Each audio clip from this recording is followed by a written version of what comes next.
नमस्कार good morning मु आपन को आज किछि लाइन्स कहबी जो लाइन्स रे आपण किछि सुनिबे आउ अनुभव भी करिवे।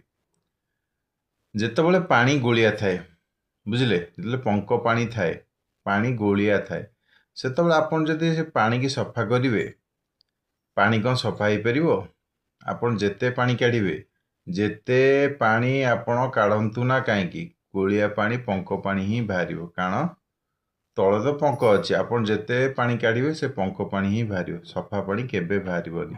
जदि आपन से पानी को किछि समय किछि दिन छाड़देवे ताले कौन हम जेतक मसीहा थिबो जेतक अलिया थिबो सबू बसीजीव तले शुद्ध पानी उपरे रहिबो।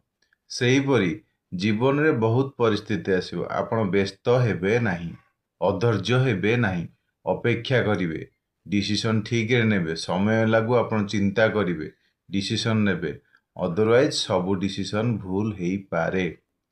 ये छोट प्रभातर गोटे छोटिए कथा आपण मन रखिबे। जय जगन्नाथ रहिली नमस्कार।